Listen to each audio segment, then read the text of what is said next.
Well, thank you so much for joining me here today, mate. I know you guys have been incredibly busy this year. You would have only just gotten home from the European League, surely. Yes, we got back. Oh, what is it? I've already lost track of days. The night before last. So yeah, feeling on the way back from the jet lag, but feeling good. I was going to say, do you ever get used to the jet lag? Have you worked out any tips and tricks over the years, or is it just one of those things you've got to live with? Honestly, this trip I got pretty lucky. I on the way there kind of didn't really feel too much, and then at the moment I'm feeling all right. I've definitely felt worse coming back from a tour. So yeah, I feel like it was I got lucky this time. Yeah, no, well, we'll keep fingers crossed that carries over every single time you do it. Tell me, how was the run playing Download? And Download was huge this year. The media coverage of everything on that was just bonkers. I haven't seen it this big in really forever. I think it was the talk of the town. Truly, like, what was the experience like being there? Yeah, it was good. That was our third time Mm. playing it, and for us, it felt like the best time we've had there. So, yeah, I mean, it was nuts. It was a huge lineup. Obviously, there was the big Sleep Token headline, and Yep. obviously that new President band and stuff. There's a lot of buzz around that. So yeah, just a bit to be back there and playing Download again. It's such a prestigious festival and one we love playing. So it was really good. No, and it's great too because I think Northlane over the year, well, it's always been, well, I shouldn't say always happen, doesn't always happen with every band. You guys have just keep getting kind of welcomed back to all these countries overseas, and the fan base is growing and growing. And I like to use that term that it wasn't rising tides raise all ships, because I notice it's not just you guys, it's all the other Aussies are coming up in the scene now a bit as well. It's kind of a beautiful thing to see. Have you noticed, are you seeing the love for the Australian metal overseas just continue to grow and grow and grow? Absolutely. I mean, every time we go back, like you said, it feels like it just keeps getting better and bigger for the Aussie bands. And anytime you talk to someone, they're always like, "What's in the water over there?" So, I mean, yeah, it always goes super well, and people are pretty excited to have us over there. So, it's lovely to see, and hopefully that keeps kind of growing even more. Yeah, no, that's like you said, what's in the water? Well, apparently everything, because everything can kill us down here, as you know. But mate, it's tremendous as well because you've gone over, you've done all these huge shows over in Europe, and now you're stripping it back down. You're doing a regional tour. Tell me a bit about that, because Northlane show has gotten so big. I remember the first time I saw you guys live in a big atmosphere. It was the first Knotfest, and just during your set, it decided in Sydney to pour down rain. I've never seen so much rain come and go. It just Absolutely. disappeared like that. But tremendous set, tremendous visually as well. I saw your good things. I've seen all these shows, Panthers, Penrith Panthers, all that. Mhm. But the show's grown so much. But now you're hitting the regional tour. You can't bring that huge Northland production. So what's it kind of feel like to go back to the old days almost? Yeah, I mean, it's exciting to be honest. And yeah, it is quite drastic from what we've just come from, but it feels like you said, kind of going back to the old days, playing the sweaty smaller venues. And honestly, I feel like the crowds at those kind of shows as well are just like so rowdy. Especially, I feel like on this run, it's a lot of places we haven't played in a long time, if ever. So. I feel like those kind of smaller places are the kind of places where they really lose it because they don't get that stuff very often. So it's always a lot of fun. I mean, yeah, it's going to be a bit more of a stripped back show, but I don't think the people at the shows seem really care too much as long as it sounds good and we bring the energy. So yeah, That's it. And I think you're right about the regional tours. These fans are just so excited because we don't have to travel to the next major city. Because I'm up in Newcastle myself, so I don't have to do a 2.5 hour trip to Sydney, and then I've got to do 2.5 hours back. I can afford to spend my energy at the show. And I think that makes a big difference. And I think they just appreciate it because they go, well, if we want these guys coming back, we better make it a night to remember. So I think it's a you give as much as we kind of take at the same time. It's a lovely thing to kind of see. And it must be nice for you guys as well with all the lighting rigs and everything to not have to worry about something not working. absolutely. I mean, we actually had a bunch of technical difficulties at the end of the festival run in Europe and stuff. So I feel like that's something, if we can put that in the back of our minds, that's going to be, I feel like a holiday for us, you know? No, beautiful. And there's something about playing regional tours as well. I was talking Sean from Make Them Suffer the other day about this. He reckons the excuse to go out on the road is really because you can get a country town meal. Are you in that same boat as well? Do you like going to the different bakeries or trying the different pub foods that you're on? Oh, absolutely. I mean, yeah, there's so much good stuff in those kind of just in those in between places, especially like you said, the bakeries and stuff. I mean, I also love a pub schnitty, so I'll be definitely hitting the schnitty tour on this. That's what you guys are really doing. We've all caught on to it. But as soon as someone did a regional tour, it's like, oh, I forgot how good pub schnitties are. And then you've all Oh gone, yeah. yeah, let's go. Let's all wrap it around the country. But it's going to be nice to do too, because you guys, and I know you probably can't say much about it, you'd be getting ready to kind of gear up and get back in the studio to potentially do another full length EP. I know we've had the EP come out. Was it early last year or mid last year? But I'm losing Yeah, track of time.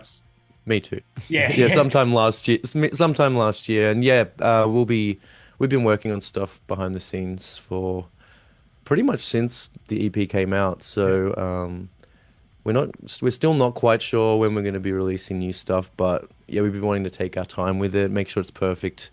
But looking at something hopefully early next year. So Oh, beautiful. yeah, once this wraps up, we've got a little bit of time before we head to the US. So we're going to try and maybe try and finish the writing off then, but then it's pretty much just looking forward to recording it all and getting it out. That's a beautiful thing too. And correct me if I'm wrong. Do you find it's a little bit different these days when it comes to sit down to writing and releasing an album? Do you feel you've got a bit more time on your hands because you've grown, you've become more established over time? It's not as desperate to be like, we need to get an album out so we can get on tour because we just have to. Are you at that comfortable stage now where you can take a little bit of that time, or do you still kind of like that pressure of the clock a little bit? I mean, it's definitely good to take the time, but I guess we're also our own worst critics when it comes to working on stuff. So even having that time, we still kind of nitpick over every little detail. So, but definitely, it definitely feels like we're able to take a bit more time, and especially having the EP only coming out last year. It feels like even if we do take a little bit longer than expected, it's still not going to be too long between releases. So it's a good feeling, but like I said, we're our own worst enemies when it comes to that. Do you ever get the itch when you've sat on a song that you haven't released, like whether it be an EP or you've got something coming up from an album where you're just like, geez, I'd love to go out there and play that live, but I don't know if the label's necessarily going to like us, performing new tracks without, any plan on releasing. Does that you ever fall into that boat? Um, Somewhat, but I guess comes back to us wanting it to be perfect. We're never quite sure if it's done Mm. until it's recorded and finished and yeah, there's no turning back. That's kind of when we start thinking, let's maybe start teasing this. But I guess because we've got so much music now, we've put like over the years, it's the discography's built up. It's kind of hard to pick a set as it is. So I guess that feels like we don't have too much pressure to be like, okay, we gotta play this new song as soon as possible. But it is always exciting, and it's always once it's recorded and finished, we're always itching to kind of get on to the next thing. But yeah, it's always just a matter of time, I guess. Yeah. And again, touching on that as well, is it getting harder the more stuff you guys are putting out? Is it getting harder to put together these sets, especially for festival shows where you've got that reduced amount of time? Do you guys ever go back and forth on stuff, or you kind of got a solid seven, nine songs? You're like, no, this is kind of like the festival run. Yeah, we usually have a set kind of thing going on, but it is tough, and also with like we've got have the Node anniversary this year. It's kind of Mm. then making us think, oh, do we go back in time and play some of those songs? But I guess with that being said, it does feel good to play those shorter sets and just know that all these songs are songs that people want to hear. It's not. I'm sure people want to, if they come into a Northlane show, Oh, hear it all, but it feels like we get to kind of play the bangers. yeah. So it feels good to not be kind of chucking in filler or anything like that, or something that maybe doesn't fit the live environment as much. So yeah, it's a bit of both. Yeah, no, no, not everyone needs to be Guns N' Roses and playing 3.5 hour, 37 set songs. I look at the set list on that, and I'm a Gunners fan. I'm like, oh, no, I can't do that. I don't know how they can do it in their 60s, man. That's it's unreal to me. Yeah, Yeah, that seems tough. That yeah, seems tough. Yeah, no, I don't. I don't think. I think the fans, especially your guys, the live show you put on, how energetic. I don't think we could keep it up for that long, let alone you guys doing it. We'd all just be laying on the ground, an hour and a half into the set list. It just knock us around. Absolutely. Yeah, we play for like 70 minutes, maybe 80 at the moment. And I mean, as we release more stuff, I'm always thinking, oh, we're gonna have to extend this set list. I can't even imagine. No, no, I don't think you do. I think you just got to make the hard decision sometimes to cut a couple of fan favorites. Can't please everyone every time, and that's why I like every time I see you guys, you've played a bit of a different set. So it's good. It's good to mix it up a little bit because that keeps us coming back to these tours you're doing. Exactly. Absolutely. But mate, I've got to ask you because I wanted to jump on this next question first, but I've been kind of looking in the background, being a bit of a spy here, and you've got a few Pokemon, and I kind of want to ask because I feel we're kind of roughly around the same age. Hmm. Who's your starter and who's your favorite? Well, I guess yeah, I go back to the first game, I guess, Yeah, blue and red and yellow and stuff. So Charmander up to Charizard, that's the classic for me. yeah, But then I guess yeah, there's so many. The first two generations in particular, the ones I always just go back to, I guess. yeah. But I'm a kind of generic Charizard sweater, so I was going to say you said Charizard. I'm like, yeah, I'm glad. I'm glad I was a bloke who chose Blastoise back in the day because when we all played on the. I don't remember if you remember the big Game Boys and you had the link to link it up to play. Blastoise always kind of he trumped Charizard and people would rip the cord out and corrupt your game halfway through the battle. So that was always good times.